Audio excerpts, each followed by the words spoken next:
que hoy cerramos este mes con esa temática de hablo verdad y honro a mi prójimo. Y para los que han estado muy pendientes durante este tiempo, pues hemos venido estudiando los 10 mandamientos, ¿cierto? Hemos estado mirando con ojos diferentes lo que significa realmente aplicar y obedecer cada uno de los mandamientos para de alguna manera poder tener la vida eterna. Es interesante que, por ejemplo, en la Biblia el número 10, aunque nosotros no creemos en la numerología, pero sí hay ciertos significados a ciertos números claves en la Biblia. Y por ejemplo el número 10 lo que significa es la prueba del corazón. Eso significa el número 10. Cada vez que usted encuentre un número 10 en la Biblia hace referencia a la prueba del corazón. Entonces si usted mira cuántas fueron las plagas de Dios en Egipto, fueron 10 plagas donde Dios estaba poniendo a prueba el corazón de Faraón. Si usted revisa la historia de José va a encontrar 10 pruebas que él tuvo que atravesar hasta poder llegar a ser el segundo al mando en Egipto. ¿Sí? Encontramos no son los 11 ni los 9 mandamientos, sino los 10 mandamientos donde Dios pone a prueba nuestro corazón. Pero fíjese también la casualidad de que el diezmo, que hace referencia al número 10, es donde, como dice Malaquías 3:3, ¿sí? Pónganme a prueba en esto, dice el Señor, ¿cierto? Si no, os abriré las ventanas de los cielos y derramaré bendición. Así que el número 10 hace referencia a eso, a la prueba del corazón, y es la forma en la cual Dios nos ayuda a crecer, porque evidentemente estamos en un mundo, o la vida y el mundo y el universo se mantiene y se rige por leyes. Así no nos guste, así nos parezca aburrido, ¿cierto? Las leyes, pero las leyes son las que sostienen todo lo que Dios ha creado y ha establecido para que se mantenga en el curso que Él ha diseñado. Hay leyes para todo, ¿cierto? Hay leyes de tránsito, ¿sí? Hay leyes en la culinaria, ¿cierto? Si dos le meten la mano a la olla, cortaron ahí la leche, hermano, cortaron el arroz de leche, ¿cierto? Hay leyes que aunque no estén escritas, ahí están, ¿cierto? Como la ley del sereno, ¿sí? Que nadie sabe qué es eso, pero ahí está, y se afecta, se enferma, ¿sí? Hay diferentes tipos de leyes, y dependiendo de cómo nosotros aprendamos a relacionarnos con esas leyes, pues nos va a ir bien, ¿sí? Tendremos consecuencias positivas o buenas, o consecuencias negativas. Estamos hablando, hoy cerramos con el último mandamiento. La semana pasada la pastora Sara magistralmente hizo una exposición acerca de ese último mandamiento. ¿Alguien sabe cuál es el último mandamiento? No codiciar. Muy bien, no codiciar cualquier otra cosa de su prójimo, no codiciar absolutamente nada. Y entonces hablábamos la semana pasada acerca del valor de lo terrenal y de lo eterno, ¿cierto?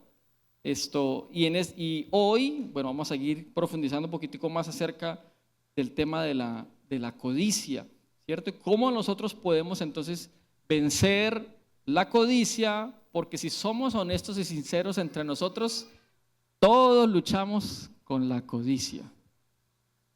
Y no me ponga cara de santo, porque el Señor lo conoce a usted y me conoce a mí. Y todos nosotros luchamos con ese tema de la codicia. Así que vamos a encontrar las respuestas acerca de cómo nosotros podemos vencer la codicia o poder cumplir ese mandamiento, ¿cierto? De no codiciar. Y la respuesta a lo que quiero compartir hoy lo encontramos en Lucas capítulo 10, del versículo 25 hasta el 37. Lucas 10, del 25 hasta el 37, y usted va a encontrar que esa sección en su Biblia se llama el buen samaritano.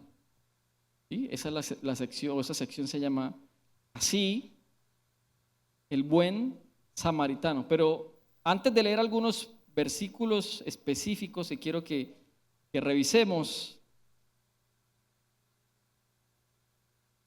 Lucas capítulo 10, versículo 25 al 37, para que lo apunte ahí, lo puede buscar, y ahorita vamos a revisar cada uno de esos versículos.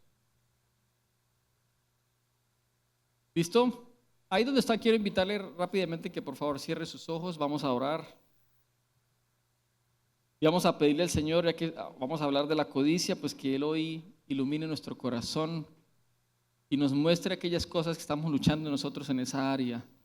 Padre, nos presentamos delante de ti hoy, reconociendo nuestra necesidad de ti, reconociendo que en nuestra humanidad y que en nuestra carne y nuestra naturaleza humana siempre seremos impulsados hacia el mal.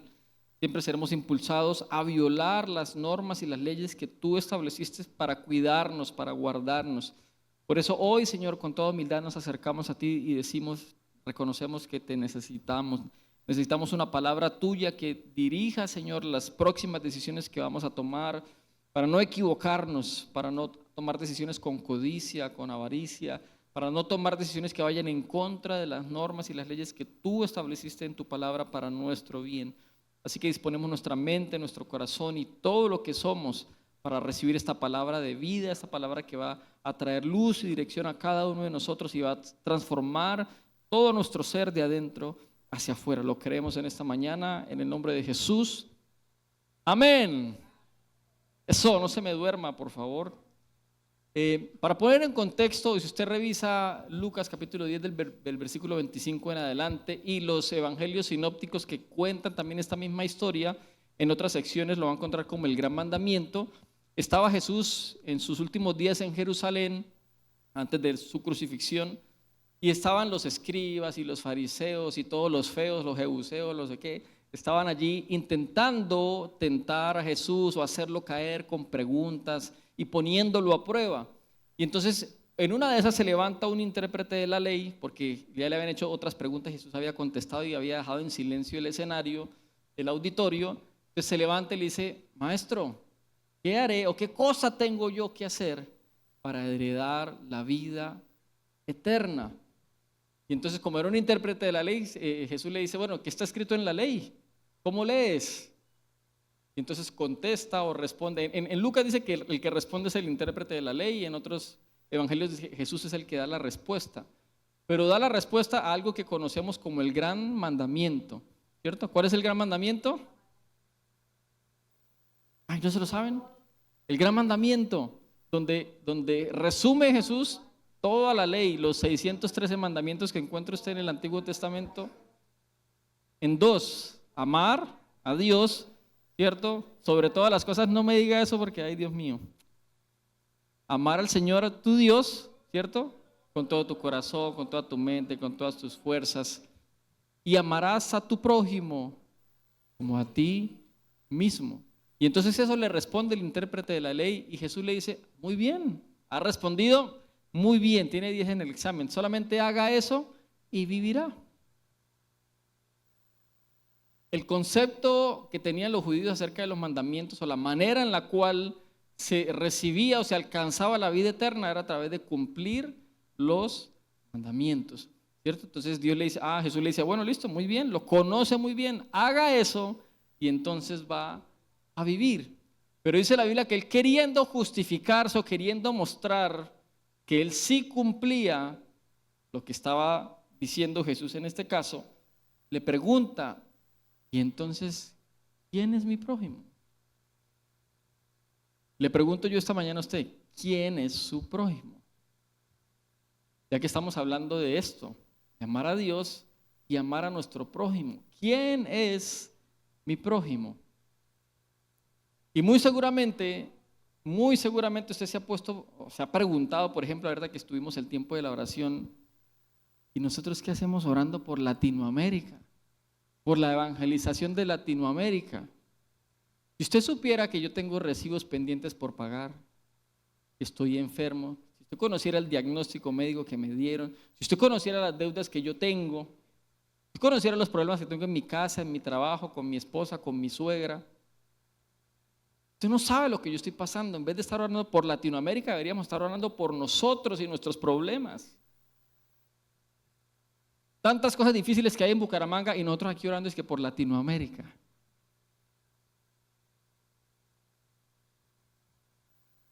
Yo sé que más de uno lo ha pensado y estamos perdiendo el tiempo en esa oración, estamos perdiendo esa oracioncita en vez de utilizarla para algo más bueno y más efectivo, que tantas necesidades que tenemos aquí entre nosotros y orando por allá por otros.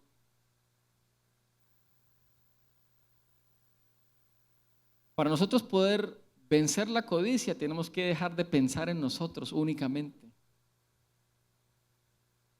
Por eso hay que amar a Dios, y la manera en que demostramos que amamos a Dios es cuando también amamos a nuestro prójimo. ¿Quién es mi prójimo?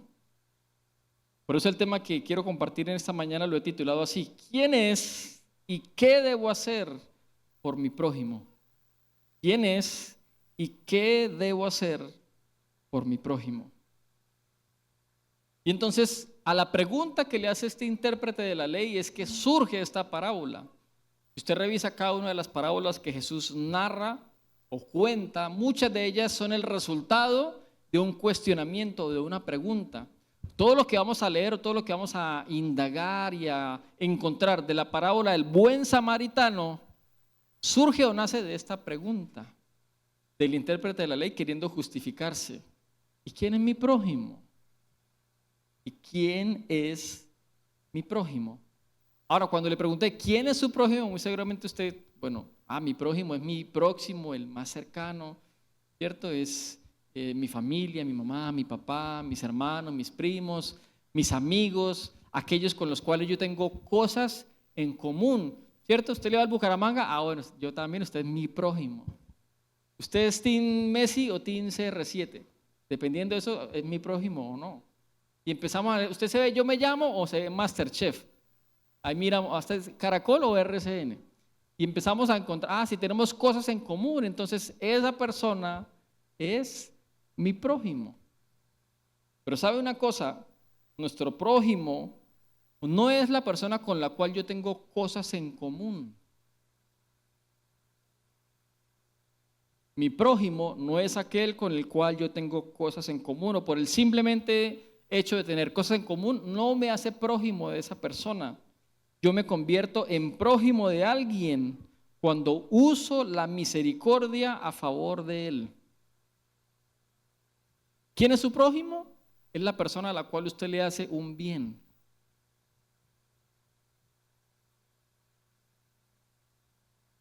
¿Y usted de dónde sacó eso? Bueno, ahí está en la Biblia, ahorita lo vamos a ver. Y entonces a la respuesta a la pregunta del intérprete de la ley, entonces Jesús comienza a narrar la historia. Y entonces, cargo acá. Dice Jesús: un hombre, versículo 30, descendía de Jerusalén a Jericó y cayó en manos de ladrones, los cuales le despojaron, e hiriéndole se fueron, dejándole medio muerto. Aconteció que descendió un sacerdote por aquel camino y se dirigía al culto en la iglesia cristiana cuadrangular Vida Abundante a dirigir el servicio. Y viéndole, pasó de largo. Asimismo, un levita que debía ir a dirigir la alabanza en la iglesia cristiana cuadrangular Vida Abundante, llegando cerca de aquel lugar y viéndole, pasó de largo.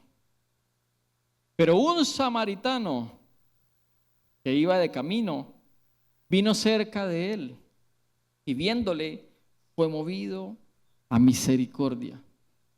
Y acercándose, vendó sus heridas, echándoles aceite y vino, y poniéndole en su cabalgadura, lo llevó al mesón y cuidó de él. Otro día, al partir, sacó 2 denarios y los dio al mesonero y le dijo: cuídemele, y todo lo que gastes de más, yo te lo pagaré cuando regrese. Pregunta Jesús: ¿quién pues de estos 3 te parece que fue el prójimo del que cayó en manos de los ladrones? Respondió el intérprete de la ley. Él dijo: el que usó de misericordia con él. Entonces Jesús le dijo: ve y haz tú lo mismo. Según el versículo 37, ¿quién es mi prójimo? No es aquel con el que tengo cosas en común. Es aquel al cual yo le hago misericordia. Es la persona con la cual, a pesar de que no tenga muchas cosas en común, yo le hago un bien. Yo lo acompaño, yo lo apoyo.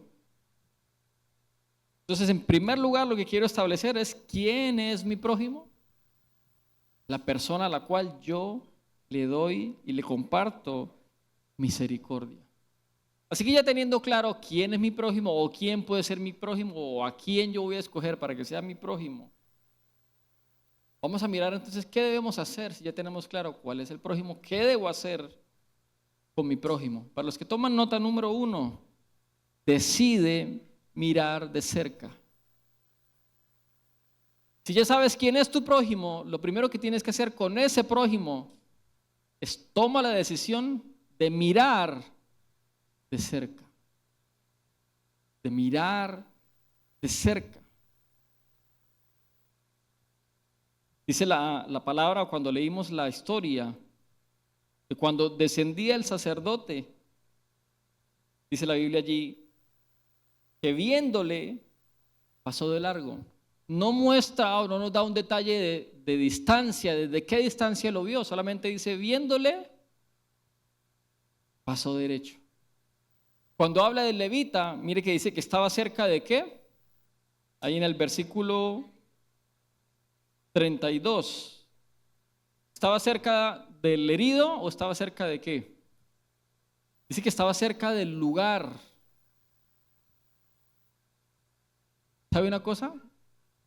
Aquí estamos todos cerca de un mismo lugar y podemos estar sentados al lado el uno del otro, pero al mismo tiempo estar a kilómetros de distancia en nuestros corazones. Pues el levita pasó cerca del lugar, dice, pero pasó de largo. Pero es el versículo 33, pero un samaritano que iba de camino, ¿qué dice? Ahí aclara, vino cerca, no del lugar, vino cerca de él. Y viéndole, fue movido a misericordia. Muy seguramente este samaritano lo tuvo que haber visto de lejos, pero tomó la decisión de acercarse. Y es una decisión difícil, acercarse a alguien. Porque me imagino que el sacerdote tal vez lo pudo ver. Dijo, puede ser un borracho, puede ser una trampa. Entonces, para cuidar mi integridad física, mejor derechito. El levita igual. Tal vez pudo haber pensado, ¿y quién lo mandó a viajar solo?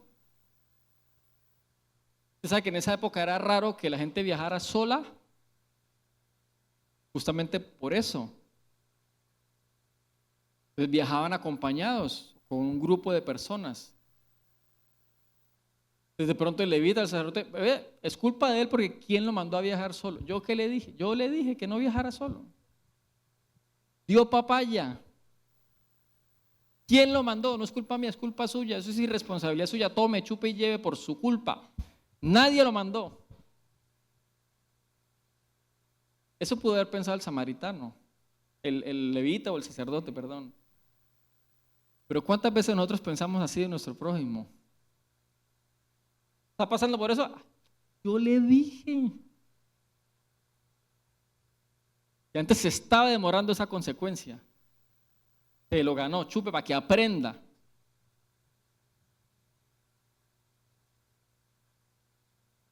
Pero el samaritano, viéndole de lejos, tomó la decisión de acercarse y verlo de cerca. Y dice la Biblia que cuando le vio, fue movido a misericordia.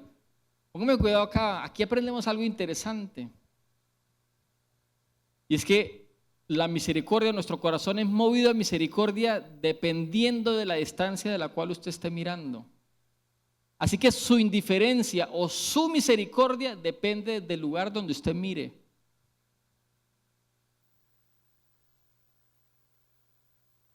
Esa indiferencia que usted tiene con sus hermanos es producto que los está viendo de lejos. ¿Quiere sentir misericordia por alguien? Sobre todo por aquel que le cae mal, ¿por qué no se acerca? Y de cerca, usted le puede ver las arrugas. Perdón, no mentiras. Yo la molesto a ella porque es de confianza. Ella aguanta el voltaje. Pero de cerca empezamos a notar cosas o a ver cosas que de lejos no habíamos visto. Y cuando nos acercamos y empezamos a ver esas cosas, uno dice, comienza uno a entender cosas. ¿Por qué el comportamiento? ¿Por qué esa forma de hablar? ¿Por qué esa forma de responder? Y entonces seguramente el samaritano se acercó y comenzó a hablar con esta persona herida en el piso y se enteró que este hombre le tocó viajar solo porque pasó algo en su familia, su papá y su mamá tal vez fallecieron y tuvo que viajar de carrera, no sabemos. Y por eso viajó solo, no porque quería, sino porque le tocó. Y comienza uno a comprender cosas que antes no comprendía. Y esto me hace acordar la historia de un abuelo que estaba con sus 3 hijos e ingresó a un tren. Iba de camino, tomó el tren y se subió. Y este abuelo llegó y se sentó. Pero los 3 niños, yo tengo 3 niños también, como el abuelo. Llegó y se sentó. Pero esos 3 niños comienzan a agarrar, cogieron de roban a ese tren y comienzan a saltar, a jugar, a hacer pataleta, a hacer capricho. Y el abuelo ahí quieto como si nada. No sé si usted ha estado en una situación como esas, donde usted mira al abuelo y en vez de darle juguete a los muchachos, le hagan usted agarrar al abuelo porque no hace nada, porque no lo corrige, porque no los regaña, porque no los manda a callar, porque no los pone en orden. Y así empezó a ocurrir en ese vagón de tren. Empezaron a haber suspiros de incomodidad, ceños fruncidos, de esa situación incómoda, y el abuelo ahí quieto como si nada, tranquilo, fresco, tranquilos como los hombres santanderianos, relajados, y los niños juegue, brinque, salte, grite, haciendo capricho, untados de mocos, ahí dibujando. Imagínense esa escena. Y la gente alrededor incómoda. Hasta que una buena mujer santanderiana toma la iniciativa. Una mujer santanderiana, y decide acercarse al Señor y tratar de ocultar un poco su incomodidad. Y le dice: Señor, ¿por qué no trata de poner en orden esos niños? Y este hombre, en medio de su tranquilidad, levanta su mirada, suspira y dice: la verdad no sé qué hacer. El día de ayer mi hijo y su esposa tuvieron un accidente automovilístico y mi hijo falleció. A mi nuera la alcanzaron a llevar a la clínica, pero hace una hora me acaban de informar que también falleció. Y la verdad no sé cómo darle la noticia a mis 3 nietos, ni qué va a ser el futuro de esos niños, ni sé cómo manejar esta situación. En ese momento ese vagón de tren quedó como lo acaba de pasar acá. En ese momento la incomodidad de los niños se desapareció.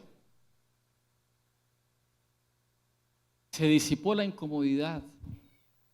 ¿Por qué? Porque ya eso era lo de menos. Ya eso no importaba. Porque conocieron el contexto y la historia de este señor y estos 3 niños.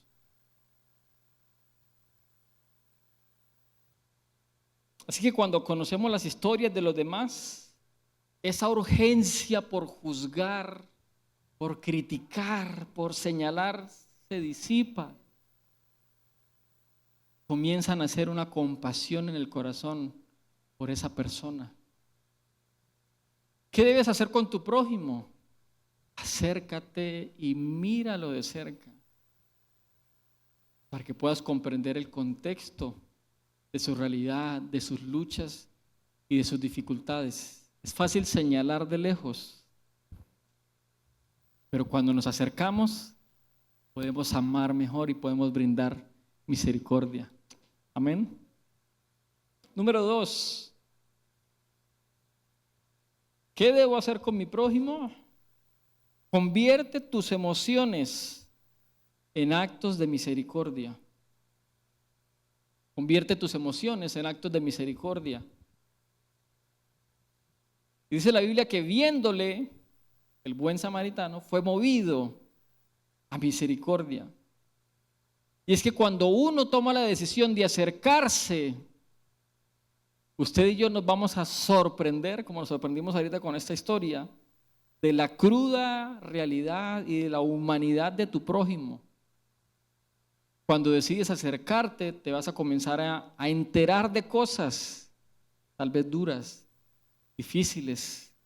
Te vas a sorprender, ¿cómo es posible que él haya hecho esto, o que haya pasado por esto, o que le hayan hecho esto o aquello? Y cuando uno se entera de esas cosas, múltiples emociones van a empezar a surgir en su corazón. Tal vez ira, dolor, amargura. Tal vez al enterarse de esas cosas le van a dar más ganas de señalar y de juzgar. Pero lo que tenemos que hacer con todas esas emociones, al enterarnos de todas esas cosas, es tomar eso como un combustible, convertirlo en actos de misericordia.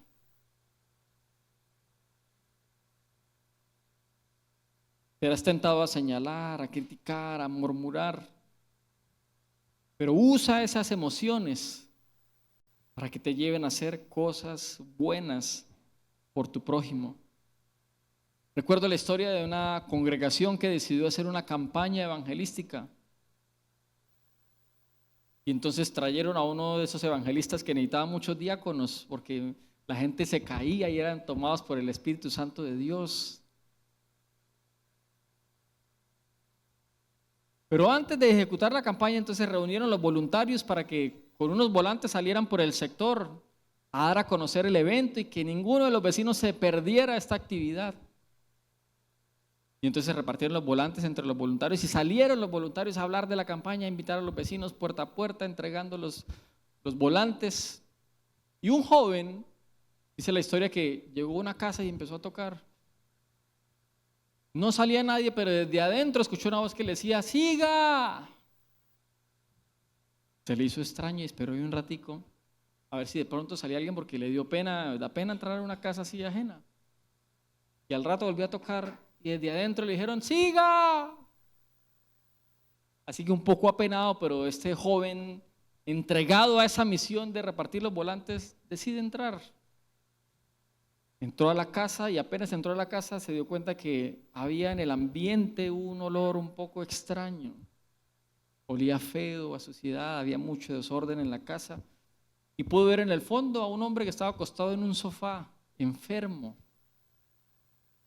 Y el hombre de allá le decía, siga muchacho, adelante. Entonces se acerca el joven a este hombre enfermo y le dice, buenos días señor, es que venimos a invitarlo a una campaña aquí en nuestra iglesia para que vaya y se acerque. Y el señor le dice, joven, pero es que mire, yo estoy enfermo y la verdad no me puedo mover y no tengo nadie que me ayude, me siento muy mal y no me puedo mover, así que la verdad es muy difícil. El joven viene y le entrega el folleto y le dice, ay hermano, qué pena, permíteme orar por usted, y ora por él. Y llega y le dice, de todas maneras, haga un esfuerzo y si puede entonces nos vemos allá en la iglesia en la campaña. Y se fue.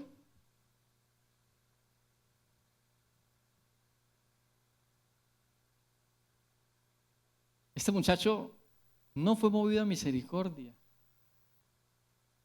Vio lo que vio, pero como el sacerdote y como el levita, pasó de largo. Lo que nosotros vemos es para tomar eso y convertir esas emociones o esas circunstancias en actos de misericordia para nuestro prójimo. Y muchas veces esos actos de misericordia nos van a llevar a incomodarnos, a salirnos de nuestra rutina, de nuestro estatus, de lo que comúnmente hacemos. Como este joven que le dijeron, vaya, entregue los volantes. Él hizo caso, sí, fue y entregó el volante. Pero no era lo que pedía la situación en ese momento.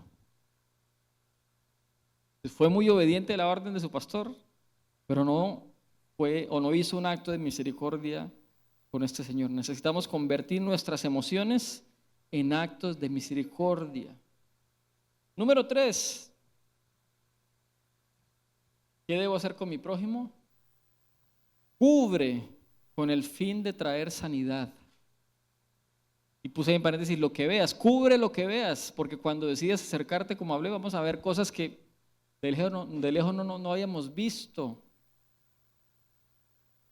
Pero eso significa que la cercanía y la confianza que ahora tienes con tu prójimo no es para exponer todo lo que sabes ahora de él.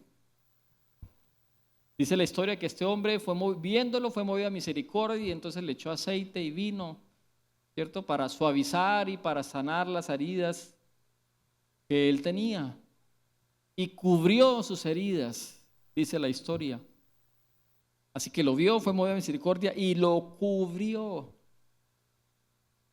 Así que lo que vamos a ver y las cosas que nos vamos a enterar no es para exponerlas, es para cubrir a su prójimo y acompañarlo en un proceso de restauración. Ese es el objetivo.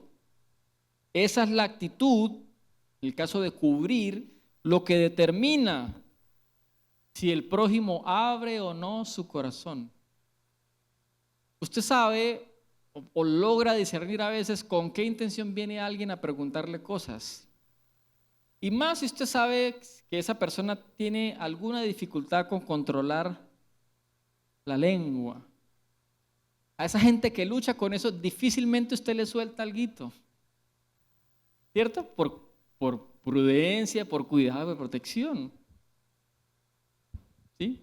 Cuando usted quiere que la noticia se riegue, pues usted sí va y lo busca y le cuenta para que él le ayude y difunda la buena noticia. Pero esas cosas difíciles y que queremos ocultar, generalmente no las contamos a personas imprudentes. Así que necesitamos comenzar a crecer en eso, iglesia.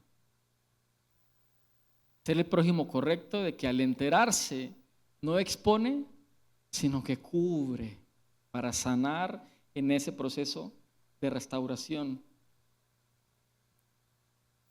Entonces, si logra ganarte la confianza de alguien, genera un ambiente propicio para que esa persona pueda encontrar sanidad y restauración total. Dice que cubrió sus heridas, lo subió a su cabalgadura y lo llevó al mesón para cuidar de él, para estar con él. Y mientras la cultura del mundo toma al caído, lo desnuda y lo expone en público, tal como hicieron con Jesús antes de crucificarlo, agarraron, lo desnudaron, lo expusieron en público y lo avergonzaron públicamente. Eso es lo que hace el mundo. Al contrario, Dios toma al caído, hace un sacrificio y lo cubre con pieles de animales, como lo hizo con Adán y Eva. Mientras el mundo quiere exponer, Dios nos quiere cubrir. Y la iglesia son las manos, los pies, la boca, los ojos de Dios aquí en la tierra. Así que no podemos acoplarnos a la cultura del mundo de exponer, sino juntamente con el corazón de Dios poder cubrir y acompañar y apoyar a esa persona o a ese prójimo que necesita un proceso de restauración. Debemos asumir personalmente el cuidado. Mire que dice que lo llevó al mesón y cuidó de él. Y a veces leemos rápido la Biblia y en el siguiente versículo dice que otro día fue y habló con el mesonero o el encargado y le dejó 2 denarios. Y yo leía la historia y pensaba que eso fue, él vino, lo dejó, le dejó la plata y se fue. Pero la Biblia dice que al otro día, dice que fue, cuidó de él, punto. Como decía mi nono, lean con puntos y comas, señores. Pero dice punto y luego dice otro día. Una cosa es otro día y otra cosa es al otro día. ¿Eso qué significa? Pues muy seguramente podemos entender que pasaron algunos días. ¿Cuántos? No sé. Pero durante esos días, así hayan sido algunos pocos, el buen samaritano dejó de hacer lo que estaba haciendo, se incomodó para cuidar de esta persona que nunca había visto en su vida. Y esta era una de las cosas que le chocaba al auditorio que estaba escuchando Jesús. Me encanta a veces el sarcasmo de Jesús. Porque ¿quiénes lo estaban escuchando? Los fariseos, los escribas, los intérpretes de la ley. Y ellos entre judíos y samaritanos se amaban. No, ellos se odiaban. Si usted no conoce la historia, inscríbase al Instituto Bíblico Cuadrangular para que conozca la historia completa. Pero esa rivalidad entre judíos y samaritanos viene de mucho tiempo atrás. Mucho tiempo atrás, cuando inclusive se comenzó a fomentar la monarquía en Israel, esa división de Judá e Israel. Desde allá atrás viene ese problema. Así que judíos y samaritanos no se llevaban muy bien. Entonces está contando Jesús la historia de un buen prójimo. Y recuerden la pregunta que le hizo el intérprete: ¿y quién es mi prójimo? Porque él quería justificarse y decir: yo cuido a mi pueblo. Yo como intérprete de la ley le ayudo a mi pueblo. Y le traigo luz con mis enseñanzas.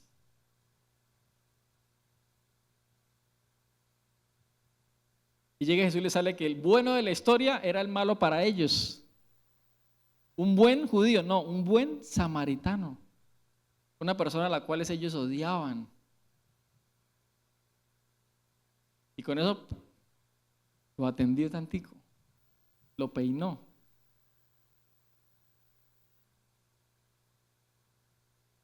Entonces, debemos asumir la responsabilidad si queremos ser buenos prójimos, si queremos dejar la codicia a un lado, de tomar de manera personal el proceso de cuidado y de restauración de nuestro prójimo. Número 4, dar de sí mismo por el bienestar de otro.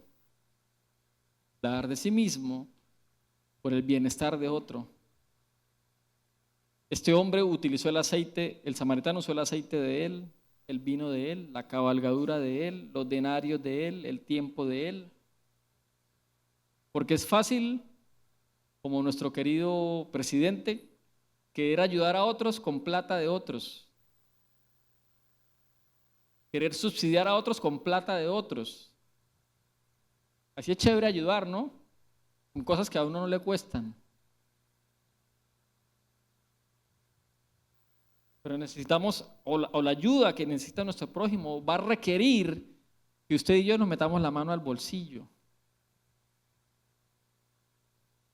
Y bueno, principalmente nos viene el dinero a la mente, pero el proceso de restauración implica no solamente dinero, implica tiempo, dedicación, disciplina, esfuerzo, estar pendiente, estar atento, estar ahí, paciencia.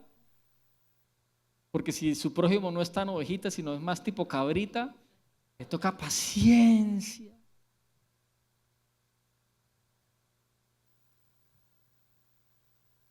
Pero eso ¿de dónde sale? Eso tiene que salir de nosotros mismos. No podemos ayudar a alguien con la paciencia de la pastora Sara, eso no se puede. No podemos ayudar, sí, claro, no puedo ayudarlo a usted, pero con el tiempo de otro. Es de nuestro propio tiempo. Así que amar a nuestro prójimo significa invertir en lo que uno tiene, invertir de lo que uno tiene y de lo que uno es. Pero también quiero hacer aquí una claridad. Y coloqué dar de sí mismo por el bienestar de otro. No dije darse a sí mismo, porque eso es otra cosa. Porque también a veces algunos caen en el error de por querer ayudar a otro, entonces su propia vida se desbarata. Por querer ayudar a otra pareja, la de él se le desbarató. Por querer ayudar económicamente a otro, ahora yo entré en crisis económica. Y en esto hay que encontrar un balance, porque el único Mesías y Salvador es nuestro Señor Jesucristo. Así que si encontramos un balance, obviamente vamos a tener que dar, vamos a tener que invertir, sí, pero desde el equilibrio, porque el propósito es sanar y ayudar al otro y no después de eso yo terminar destruido. No es la idea, es que los dos terminemos bien, que Él termine restaurado y bendecido como yo lo estoy. Esa es la idea. Entonces hay que dar de sí mismo, no darse a sí mismo, porque ya el Señor se entregó por nosotros. Así que amar al prójimo guarda nuestro corazón de la codicia, porque nos lleva a madurar. La única manera de madurar en la vida es asumiendo compromisos y responsabilidades. Por eso es que usted encuentra adolescentes de 15, 12, 13 años más maduros que algunos de 20, de 30, de 35. ¿Por qué? Porque la madurez no está en la edad. La madurez está en la capacidad de asumir responsabilidades. Así que el amar a nuestro prójimo y el asumir ese compromiso de querer ayudar a otro, en realidad me estoy ayudando a mí mismo a madurar. Porque cuando era niño me ponía bravo porque me servían el plato que a mí no me gustaba. Y entonces estamos ahí, por ejemplo, con nuestros hijos enseñándoles eso. Pero yo me acuerdo cuando era niño, habían cosas que a mí no me gustaban y ponía mala cara cuando me servían. Pero ahora de adulto, cuando uno sabe el hambre que pasa la gente en la calle, ni siquiera en otro lado del mundo, aquí mismo en Bucaramanga, es donde uno empieza a agradecer, ay, por ese guisito de coliflor. Gracias, Señor. Por esa sopita de cebolla. Gracias. Gracias, Señor, por la sopita de menudencia. Por esos corazoncitos, esos hígados. Mi esposa estaba viendo porque a ella le encanta la menudencia. Por eso se casó conmigo, le gusta el hueso.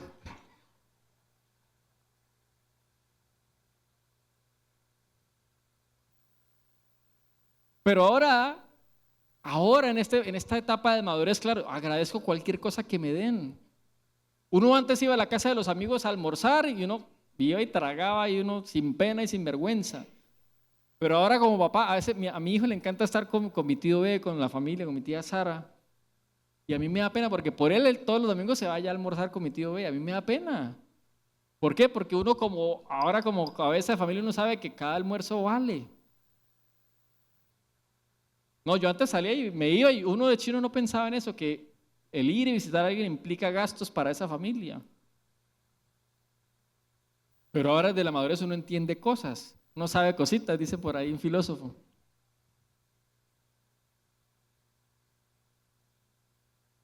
Entonces, si queremos crecer y madurar y dejar de luchar con la codicia, hay que comenzar a asumir responsabilidades y compromisos con nuestro prójimo. Ahora, ya usted sabe lo que debe hacer quién es su prójimo y lo que debe hacer con su prójimo, ¿cierto? Repasamos número 1, hay que mirar de cerca. Número 2, convertir las emociones en actos de misericordia. Número 3, cubrir con el fin de traer sanidad. Número 4, dar de sí mismo por el bienestar del otro. Ahora permítame cambiar un poco la historia, porque siempre que he escuchado acerca de la palabra del buen samaritano, se hace referencia en lo que hizo bien el buen samaritano. Pero quiero ahora hablar de la perspectiva del herido. Porque todos los que estamos aquí debemos ser buenos samaritanos o hacer esos 4 pasos. Pero estoy seguro aquí que muchos de los que estamos aquí o hemos pasado o en algún momento nos van a herir y vamos a estar en la situación del herido. Y también hay que aprender a ser una buena persona herida. ¿Cómo así? Bueno, vamos a verlo. Porque vimos que el primer punto de lo que hace un buen samaritano es mirar, tomar la decisión de acercarse y ver de cerca. Pero cuando uno está herido y alguien se le acerca a uno, ¿cuál es la actitud que uno toma generalmente? Como uno está herido, uno quiere proteger su corazón. Así que no me muestro de buenos amigos por obvias razones. Dice la Biblia que el que quiere ser amigo ha de mostrarse amigo. Y con eso no les quiero decir que usted tiene que abrirse a todo el mundo. Pero si usted realmente quiere encontrar sanidad y permitir que un buen samaritano o un buen prójimo lo ayude en su proceso, usted necesita, número 1, ser vulnerable. Y si alguien viene a mirarlo de cerca, usted tiene que dejarse mirar. Y para lograr eso usted necesita ser vulnerable. ¿Cuánto nos cuesta a todos, Dios mío, ser vulnerables? Dejarse ver tal cual somos. Entonces, bien, viene el samaritano a vernos de cerca para ayudarnos, pero ahora usted tiene que dejarse ver, tiene que dejarse observar, tiene que dejar que hagan un diagnóstico de usted, de cuáles son sus problemas, de cuáles son sus luchas, de cuáles son sus heridas. Lo segundo que vimos es que la emoción nos tiene que llevar a hacer actos de misericordia. Y eso tiene que ver con ser honestos. Que ya soy vulnerable, pero ahora en esa vulnerabilidad me permito hablar con honestidad, con franqueza. Ser honesto. Si estás herido y necesitas sanidad, tienes que ser vulnerable. Y número 2, ser honesto. Sí, mire, me corté aquí, estoy herido acá, y no comenzar a ocultar heridas. No solamente mostrarla de la mano, sino hay que mostrarla que no se ve.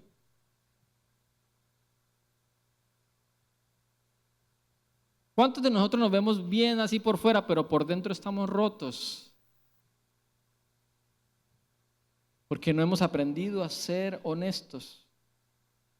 Y muchas veces el mayor acto espiritual que usted puede hacer en un momento como esos es una confesión, no una oración. ¿Cómo así? ¿Será que orar no es bueno? Sí. Pero usted puede orar solo.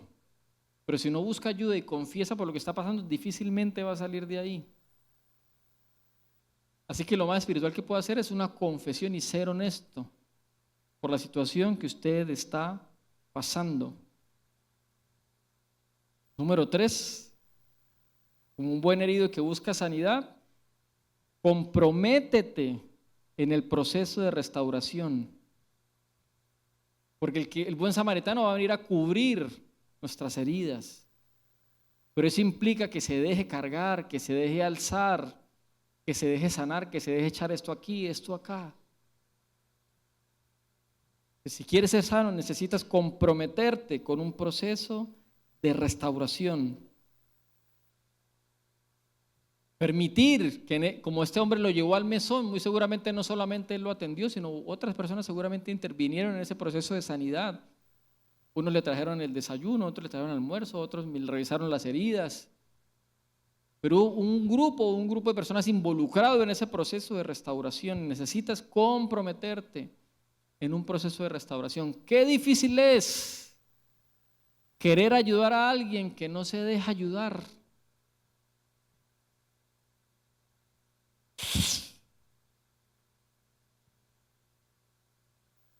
Porque usted desde su sanidad lo ve todo claro, ve el panorama claro y sabe lo que hay que hacer. Pero el otro envuelto en sus mentiras y en sus dificultades y en sus sentimientos no se deja ayudar. Así que si usted quiere ser sano necesita comprometerse en ese proceso de restauración y de sanidad. Y número 4, no rechace la gracia de Dios. O sea, acepte esa gracia de Dios. Si le dieron un dinero, si lo llevaron a comer allí, si lo llevaron esto, si le pagaron aquello, ¿A cuántos de nosotros nos cuesta recibir cosas? Sobre todo aquellos que están acostumbrados siempre a estar dando y dando y dando. Pero en un proceso de sanidad hay que aprender a aceptar la gracia de Dios, a que otros me ayuden, a dejar el orgullo a un lado y reconocer que necesito esa ayuda de esa otra persona.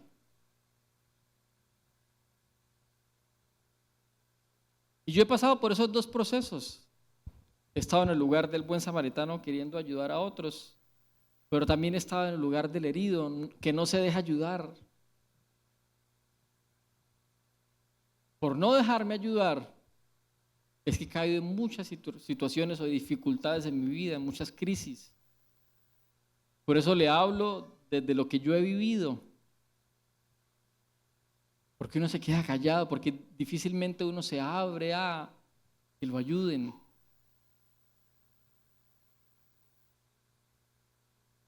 Pero personalmente doy gracias a Dios por las personas que Él ha puesto a mi alrededor, como esos buenos samaritanos que me han tenido paciencia, que me han tenido calma, que me han tenido misericordia. Porque así como usted me ve guapo, lindo, fornido,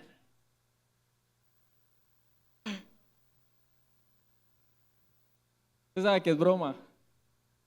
Pero si yo mismo no me creo bonito, entonces ¿quién? Pero así como usted me ve, soy una persona difícil. Tengo luchas, tengo tentaciones, tengo dificultades, lucho con pecados. Y muchas veces por quedarme callado sufrí consecuencias, como un herido necesitando sanidad, pero siendo negligente en buscarla.